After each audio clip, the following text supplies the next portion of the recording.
No documentation, no official approvals. Continue your construction and we'll confiscate your property. That's the ultimatum they delivered to him. A warrior who had once positioned himself between hostile gunfire and his fellow soldiers, now facing the threat of losing the sole sanctuary he possessed. They anticipated submission. They expected silent retreat. They underestimated their adversary, for behind that battle-worn veteran lay a devotion they could never comprehend. A brotherhood forged across combat zones and spanning generations. When the summons echoed through their ranks, they didn't merely return to reconstruct a homestead. They came to rebuild a man's existence and demonstrate to the world that genuine honor endures eternally. Join us as we share this tale that will renew your belief in camaraderie, appreciation, and commitments that remain unbroken. This is Heartfelt Chronicles, where stories of mercy and compassion unfold. Let's discover the truth behind these events. The precipitation began at dawn, pattering gently against the courthouse glass as Judge Daniel Brooks straightened his judicial robes in his private office. It should have been just another Wednesday. Yet another schedule packed with repossession hearings, minor conflicts, and the relentless procession of documents over humanity. Daniel massaged his forehead, sensing the persistent throb of exhaustion settling behind his eyes. Recently, every case seemed identical. Financial institutions consuming property, households displaced, expressions merging into a monotonous pattern of despair. Long ago, he had faith in righteousness. Now he primarily focused on advancing the docket. He glanced at the initial case folder for the session. Metropolitan Savings versus William Carter. Another seizure, another existence reduced to accounting entries and legal documents. He exhaled heavily and rose, straightening his posture before entering the courtroom. The chamber was unpretentious, rows of worn wooden seating arranged beneath harsh overhead lighting. Several scattered spectators sat quietly, most simply awaiting their own proceedings. Daniel assumed his position behind the raised platform, acknowledging the bailiff, who announced in a clear voice, "Case number 1982, Metropolitan Savings versus William Carter." The massive doors groaned open. An elderly gentleman shuffled forward, assisted by a court-appointed attorney who appeared barely experienced enough to practice law. The elderly man donned a worn brown jacket that draped loosely over his slight build. A weathered military cap crumpled between his fingers. His footwear showed cracked leather, barely maintaining integrity. Yet despite his stooped stance, something remained unbroken, something that hadn't yet surrendered, though clearly the world had attempted to break him. Daniel squinted, leaning forward slightly. The clerk spoke up. "State your complete name, sir." The elderly man's voice emerged as a gravelly whisper, yet unwavering. "William Carter, Colonel, United States Marine Corps, retired." Daniel's pulse quickened. The courtroom became hazy momentarily as recollection struck him like lightning. A blazing wasteland, the thunder of artillery, the shriek of twisted metal as an assault devastated their patrol outside Fallujah. And at the epicenter, a figure larger than existence hurling himself into danger's path. A man who refused to allow a single comrade to perish. Colonel William Carter, the individual who had preserved Daniel's life. Daniel clutched the bench edge until his knuckles whitened. The courtroom noise diminished to a muffled roar. It couldn't possibly be the same person. That hero couldn't be the identical, hollow-eyed figure standing before him now, prepared to surrender the final remnant of his existence. He cleared his throat, struggling to maintain composure. "Continue," he stated, voice harsher than intended. The representative for Metropolitan Savings, an elegant woman in a precisely tailored charcoal suit, stood up organizing her documents with mechanical precision. "Your Honor, the defendant has defaulted on his mortgage for 18 months. Negotiations for a payment arrangement have proven unsuccessful. The bank requests immediate foreclosure on the property at 1120 Hollow Creek Road, with complete eviction proceedings to follow." Daniel barely registered her words. His attention remained focused on William Carter. The man stood rigidly upright despite obvious discomfort. Military discipline, it appeared, never faded. His eyes, clear yet world-weary, met Daniel's briefly, and Daniel felt emotion constrict his throat. Did he recognize him? "Does the defendant have legal representation?" Daniel inquired, forcing protocol through the turmoil in his thoughts. The young public defender cleared his throat nervously. "Yes, Your Honor, Charles Dugan representing the defendant. We request consideration for an extension based on extraordinary circumstances." The bank's attorney interjected sharply. "Your Honor, the bank has already provided numerous extensions. We cannot continue absorbing financial losses indefinitely." Daniel raised his hand to halt the argument. His mind wasn't processing legal technicalities anymore. It was transported to a sun-scorched highway halfway around the globe, to a man who had bellowed commands over enemy fire, who had dragged wounded Marines to safety with bloodied hands, who had, in a moment Daniel would never forget, thrown himself into the open to shield Daniel's damaged Humvee from an explosive. A projectile had struck Carter directly in the torso. Daniel had been certain he was dead, but Carter had survived. And now here he stood, brought low not by bullets or explosives, but by paperwork and debt in a world that forgot too easily. Daniel reclined in his chair, pressing his fingertips together. "Colonel Carter," he said, his voice steady now, "would you mind explaining to the court in your own words how you arrived at this situation?" The courtroom grew completely silent. The elderly man shifted slightly, cleared his throat. "After my service, I operated the family farm," he said simply. "Been in my family 3 generations?" His voice was rough, deliberate, like someone unaccustomed to speaking. "Got injured severely a few years back. Spinal injuries. Can't work the land like before.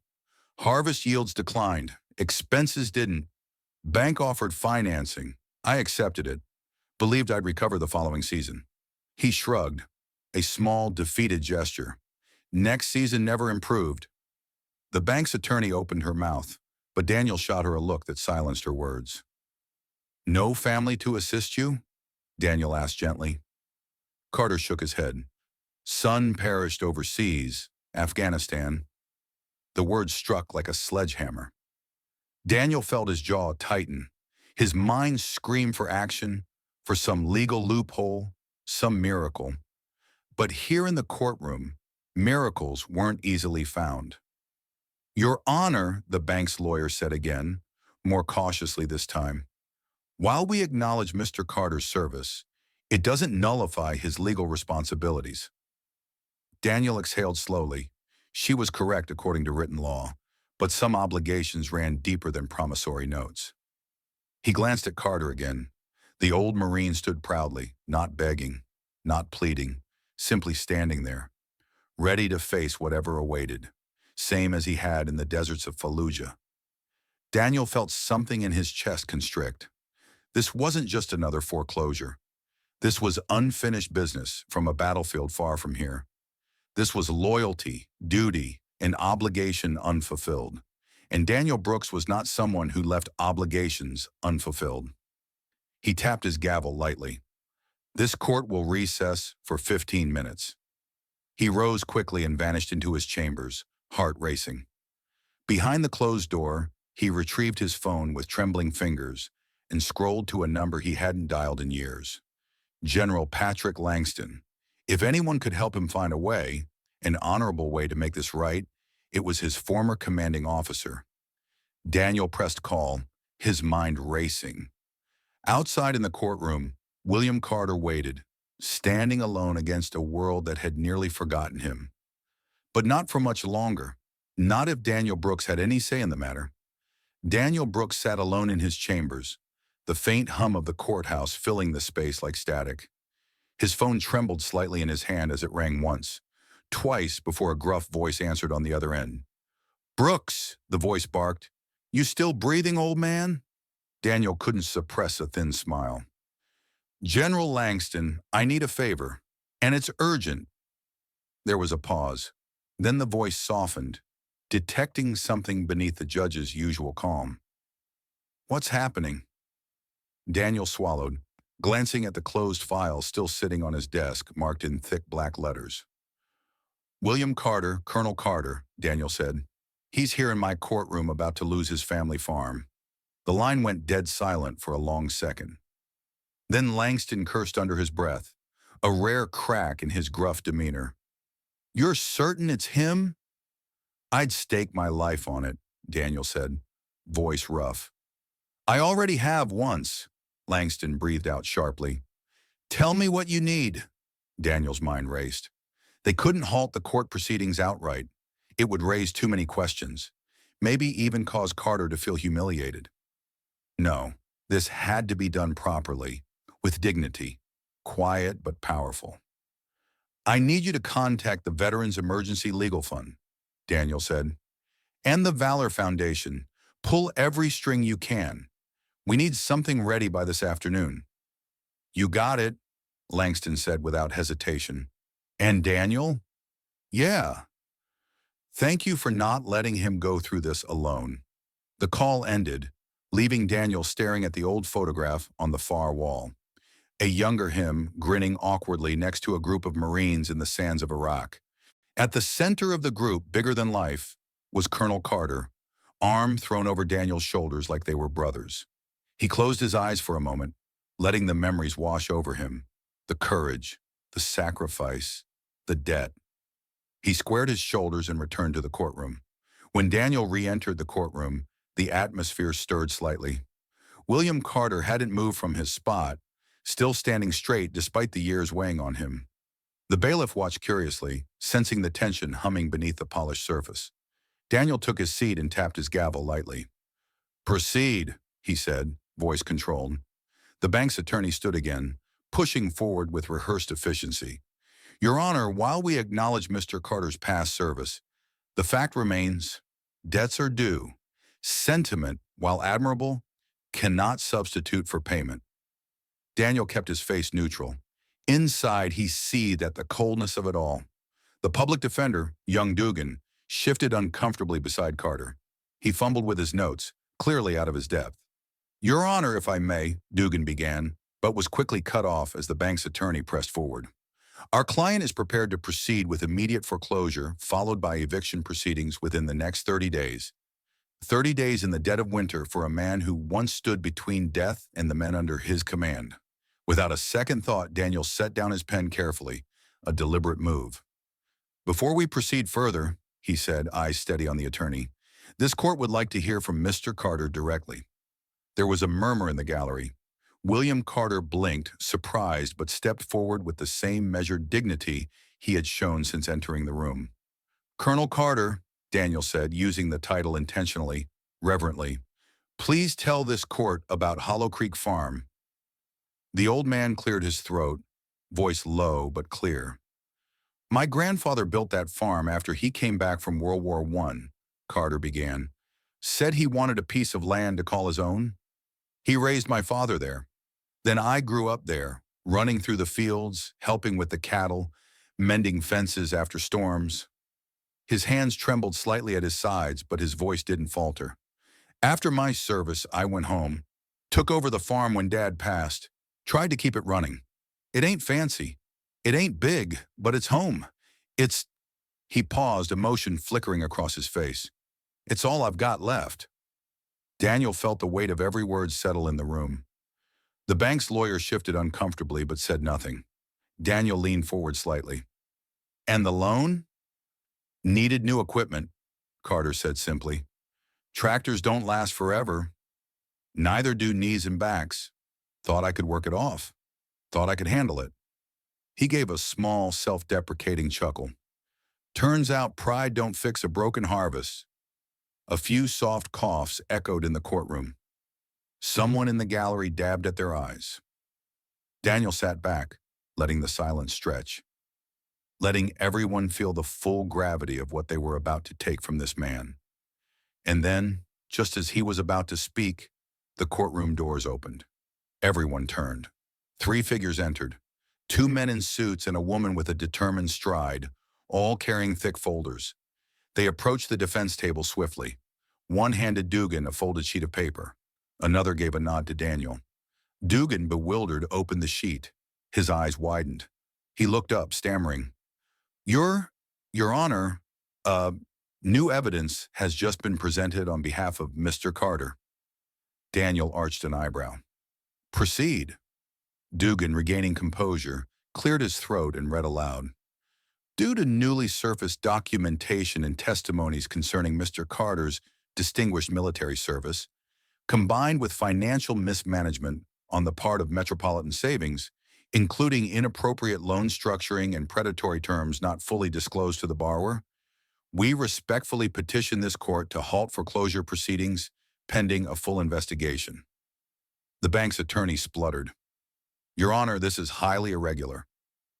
Daniel leveled her with a look that could have cracked stone. So was Colonel Carter taking a bullet for this country when he didn't have to. A stunned silence fell. Daniel turned to Carter. Colonel, are you willing to allow this investigation to proceed on your behalf? The old Marine straightened even more, eyes sharp now. Yes, sir. Daniel nodded firmly. This court hereby grants a stay of foreclosure. All proceedings are paused pending a full inquiry. He struck the gavel down once. The sound sharp, decisive. The courtroom erupted in murmurs, cheers muffled behind hands, and a few quiet sobs. William Carter blinked in the stunned disbelief. He wasn't losing his farm. Not today, and not without a fight. Daniel rose, gathering his papers, but before he left the bench, he paused. Looking directly at Carter, he said quietly but clearly enough for the entire courtroom to hear, Some debts can never be measured in dollars. Then he turned and walked out, leaving the words hanging in the air like a solemn vow. Outside, the rain had stopped. The first weak rays of sunlight broke through the clouds, casting a pale gold light over the steps of the courthouse. And inside, a battle that had once seemed lost had just begun to turn. Not through weapons, not through money, but through memory, loyalty, and honor that refused to die. The courthouse emptied slowly after the hearing, but Daniel Brooks remained seated behind the bench, watching as William Carter gathered his few belongings into a battered canvas bag. There was no triumph in the old Marine's posture, only quiet endurance, the same stoic dignity he had worn through battles far harsher than legal ones. Daniel tapped his gavel once more, though softly this time, just enough to catch Carter's attention. Colonel Carter, he said, his voice low but firm, would you stay for a moment, please? William paused, straightened, and gave a small nod. His hand instinctively touched the brim of his worn cap, an old reflex from years of saluting. The young public defender, sensing the private nature of what was to come, mumbled something about filing paperwork and quickly excused himself. The bank's lawyer had already disappeared, heels clicking down the marble hallway like a retreating drumbeat. Soon it was just the two of them, a judge and a soldier surrounded by the heavy silence of a courtroom where something far more important than law had just played out. Daniel descended from the bench slowly, each step measured. When he stood at ground level, he saw how much time had truly worn Carter down. His skin was paper-thin over hard bones. His eyes were still sharp, but rimmed with exhaustion so deep it looked permanent. Yet even now he stood at parade rest. Out of habit or pride, Daniel couldn't tell which. You don't recognize me, do you? Daniel asked softly, stopping a few feet away. William squinted slightly, studying him. A shadow of confusion crossed his face. I should, he rasped, not with disrespect, but genuine uncertainty. Daniel offered a faint smile. Fallujah, November 2004. You pulled me out of a burning Humvee. I was a lieutenant then, barely more than a kid. A flicker of light sparked in William's tired eyes. I remember a lot of fire, he murmured. A lot of kids who should have never had to see what they saw. Daniel swallowed the lump forming in his throat. You carried me 40 yards under heavy fire, took a bullet that should have been mine. William shrugged almost apologetically. Was my job. No, Daniel said, voice tightening. That was above and beyond anyone's job. You saved my life, Colonel. He let the words hang between them, raw and real. William shifted uncomfortably, as if unsure how to bear the weight of gratitude after all these years. You'd have done the same, he muttered. Daniel nodded slowly. Maybe, but you actually did. They stood there for a moment, Two men with decades of silence and sacrifice stretched between them. Finally, Daniel cleared his throat. I want you to know, today wasn't about pity, it was about respect, about settling a debt that never should have gone unpaid this long. William blinked, his throat bobbing once in a hard swallow. I don't want charity, he said gruffly, the Marine in him still fighting. Daniel smiled wider now, warmer. It's not charity, he said. It's brotherhood. He stepped closer, lowering his voice. And you're not alone, Colonel. Not anymore.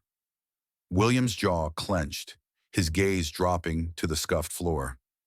It took him a long moment to find his voice again. Feels like I've been alone a long time, he whispered so quietly Daniel almost missed it. Daniel laid a steady hand on the older man's shoulder. Not anymore, he repeated firmly. Outside the courthouse, the clouds had broken fully now, painting the marble steps in soft afternoon light. The storm had passed. That afternoon, the courthouse buzzed in quiet, excited confusion. A small fleet of black SUVs rolled up in front of the steps, drawing the attention of passers-by and courthouse staff alike. Out stepped uniformed Marines, older men, some walking with canes, some with chests still broad and proud beneath their civilian suits. Others were younger, fresh from active service, but all bore the unmistakable stamp of service in their bearing. At their head walked General Patrick Langston, his presence commanding even in plain clothes. They filed into the courthouse with silent purpose.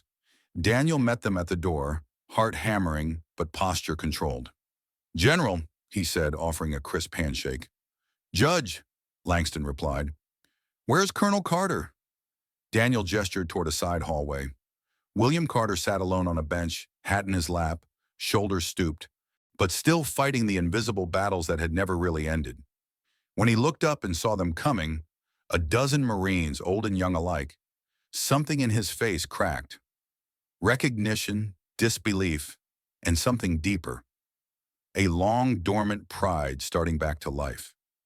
General Langston stopped before him, stiffly straightened his back, and gave a slow, deliberate salute. Colonel Carter, he said, voice thick with emotion, we found you. William stared up at him, blinking hard. Langston's voice lowered. And we're not letting you go through this alone. The other Marines saluted too, one by one, a line of respect and brotherhood spanning generations. William struggled to his feet, returning the salute with trembling fingers. Tears pricked at Daniel's eyes unbidden. He wasn't the only one.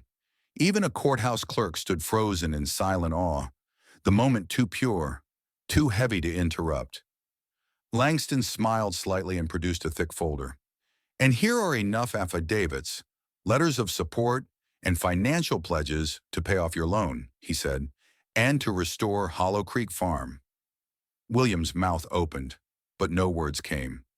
Your farm's going to stay yours, Langston said gently, and we'll help fix it up too.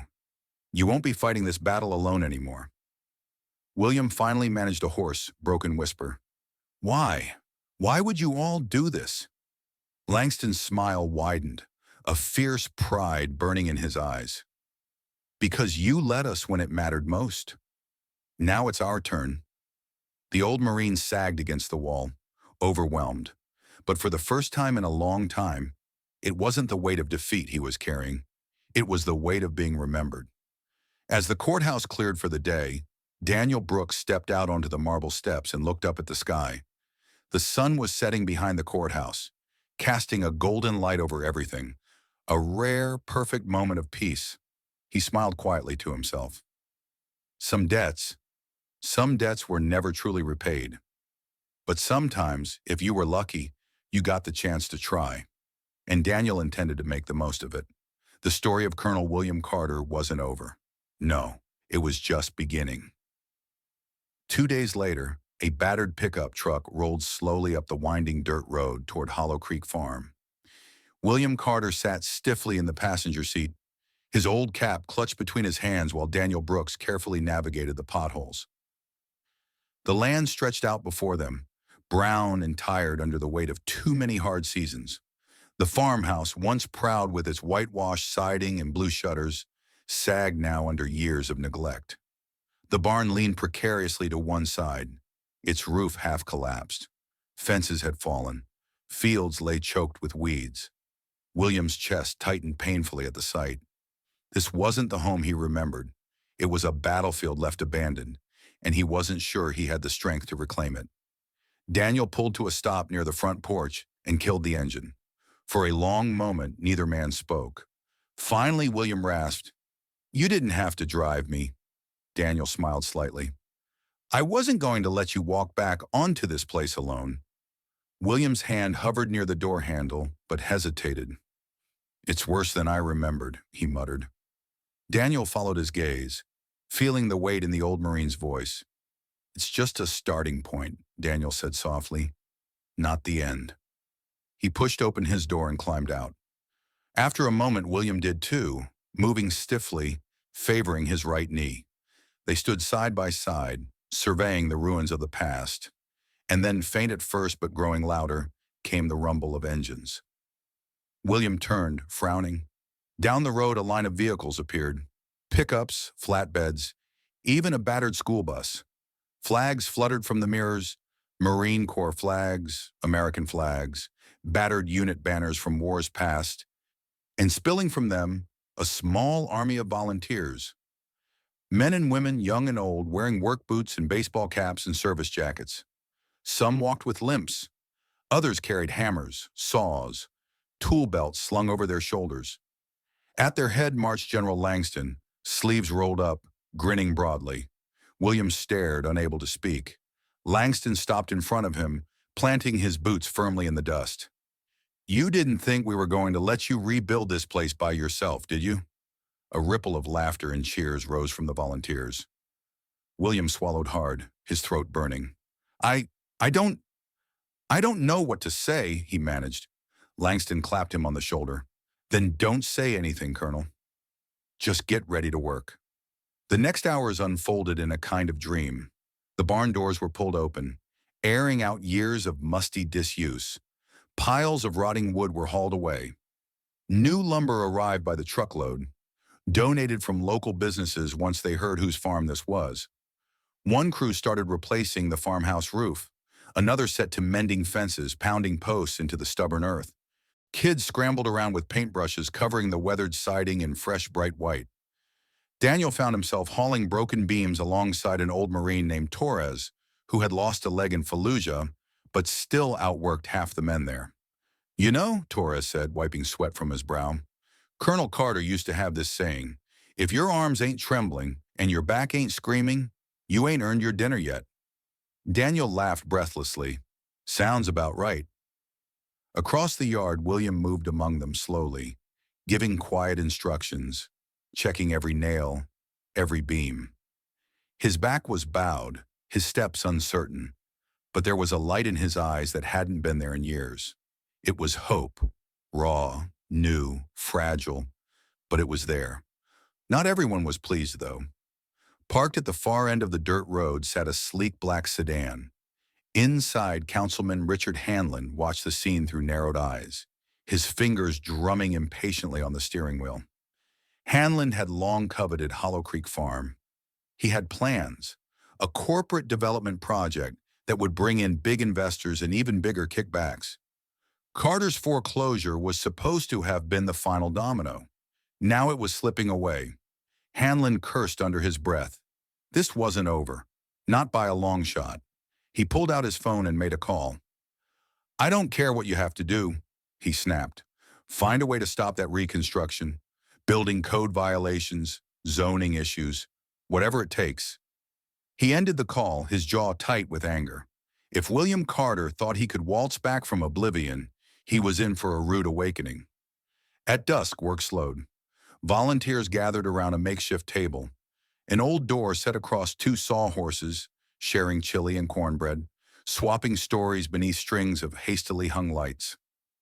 William sat at the head of the table, protesting weakly at first, but quickly overwhelmed by the sheer stubbornness of his comrades. Someone handed him a chipped mug of coffee. Another pressed a plate of food into his hands. "You earned it, Colonel," a voice said warmly. William blinked at the crowd around him. Faces from old wars and new ones. Strangers bound not by blood, but by brotherhood. He set the mug down carefully, and for the first time in longer than he could remember, William Carter laughed. It was a low, rusty sound at first, but it grew. Rich, full, alive. The laughter spread, carrying across the farmyard like a banner in the wind. Above them, the stars blinked into life, scattered across the velvet sky. And beneath them, Hollow Creek Farm began to breathe again. Piece by piece, nail by nail, memory by memory. It wasn't just a farm they were rebuilding. It was a life. The morning after the great gathering, the sun rose sharp and golden over Hollow Creek Farm. Birdsong threaded through the crisp air, and the scent of fresh-cut lumber and turned earth lingered like a promise in the fields. The farm, though far from fully restored, already looked different, like a man slowly straightening after being hunched for too long. William Carter stood at the edge of his porch, coffee steaming in his mug, watching as a new crew of volunteers pulled up, some from nearby towns, others from states away. Word had spread. The farm had become more than a local project. It had become a symbol of hope, loyalty, quiet defiance against forgetting. William's fingers tightened around his mug. He wasn't used to being anyone's symbol. He just wanted his home back. And yet, some part of him swelled with the knowledge that maybe, just maybe, he was fighting a new kind of battle now. One worth every scar. The first sign of trouble came before noon. A White County truck barreled up the driveway, kicking dust in great, angry clouds. Out jumped two city officials, clipboards in hand, hard faces drawn tight with bureaucratic authority. General Langston, Daniel Brooks, and a few others gathered near the porch steps as the men approached. The taller of the two officials flipped open his clipboard with theatrical importance. "We've received a complaint regarding unauthorized construction," he announced loudly enough for half the farm to hear. "No permits have been filed, no inspections approved." Langston crossed his arms slowly. "And who exactly filed that complaint?" The official gave a tight smile. "Anonymous tip, but it doesn't change the facts. This property is under a stop work order until further notice." Gasps rippled through the volunteers. William stepped forward, jaw set. "This is my land," he said, voice low but caring. "These people are helping me fix what's mine." The official shrugged. "Doesn't matter. No work without permits. Violations could lead to fines or even seizure." A muscle ticked in Daniel's jaw. He knew exactly who was behind this. Hanlon, of course. The snake would strike now, when Carter was just beginning to stand again. Langston leaned in slightly, his tone cold steel. "You're telling a decorated Marine he can't fix his own house?" The official, perhaps sensing the simmering anger gathering around him, faltered for a moment. "Look, we're just enforcing the regulations." Daniel stepped forward, formal and deliberate, black robes trailing like a judge on the warpath. "I'd suggest you double-check the regulations before making any threats," he said smoothly. "Because as of this morning, personally, I filed an emergency petition with the county court requesting veteran status exemption under the Historical Property Preservation Act." He handed over a thick folder, his smile razor-sharp. "And the judge who signed that order was me?" The official flipped through the paperwork, his face draining of color. "The repairs are protected under emergency preservation," Daniel continued calmly. "No permits needed, no fines authorized. Any attempt to interfere will be seen as harassment of a federally recognized veteran heritage site." Langston chuckled under his breath. "Checkmate." The officials conferred quickly, voices low and panicked. Finally, they climbed back into their truck and roared off down the driveway, their departure less a retreat than a full rout. Cheers erupted from the crowd. William stood frozen, disbelief warring with something deeper, gratitude too big to name. Daniel clapped him gently on the back. "You're not alone anymore, Colonel," he said quietly. "You never were," Langston added with a grin. "You just forgot for a little while. We're just here to remind you." That afternoon, the farmyard bustled with even greater energy. Hammers rang out. Shingles went up. Fences were repaired faster than William could walk the perimeter. And at the very center of it all, just beside the repaired barn, a group of volunteers erected something new, a tall flagpole shining under the sun. At its base, they installed a stone marker, hand-carved by one of the local masons. The inscription was simple, yet it carried the weight of everything they had fought for. Hollow Creek Farm, in honor of Colonel William Carter and all those who gave everything and asked nothing. When the pole was ready, two Marines unfolded a crisp American flag. They raised it slowly, the fabric snapping smartly in the wind. William stood at attention, shoulders squared, eyes bright with unshed tears. Around him every head bowed, every hand over every heart. The flag climbed higher and higher until it reached the top, where it caught the breeze and unfurled fully, bright against the blue. The crowd held a solemn silence, only broken when Langston barked, "Attention!" Every veteran in the yard snapped to a salute. Daniel, too, placed his hand over his heart, standing proud and still. William's arm trembled slightly as he raised his own salute, not from weakness, but from the sheer, overwhelming strength it took to hold back all the emotion crashing through him. When the salute broke, he turned slowly to face the crowd. He cleared his throat once, twice. Then he spoke, voice rough but strong. "I spent a long time thinking nobody remembered," he said simply, thinking maybe it didn't matter anymore. He looked around at the faces beaming at him, the hands calloused from hard work, done not for pay, but for loyalty. "I was wrong." He bowed his head for a long moment, gathering himself. "Thank you," he said finally, "for reminding me." A cheer broke out, louder than any he'd ever heard. And in that moment, standing beneath the waving flag, William Carter knew this farm wasn't just his anymore. It belonged to all of them, to everyone who believed that honor wasn't something you wore for a day, but something you carried quietly, stubbornly, even when the world forgot. As twilight settled over Hollow Creek, the farm glowed with life. Fresh paint, mended fences, laughter drifting through the fields. Children ran between the hay bales. Old veterans shared stories under the porch light. And William Carter, once forgotten, stood in the center of it all. A living monument to the idea that some things, no matter how battered by time, could still stand strong if given the chance. As the last rays of sun slipped behind the hills, William looked up at the flag one more time. The words of his old platoon motto echoed in his mind. Steady and sure, no one left behind. And tonight, for the first time in many years, he truly believed it again. In our darkest moments, kindness still finds a way, often in the quietest places.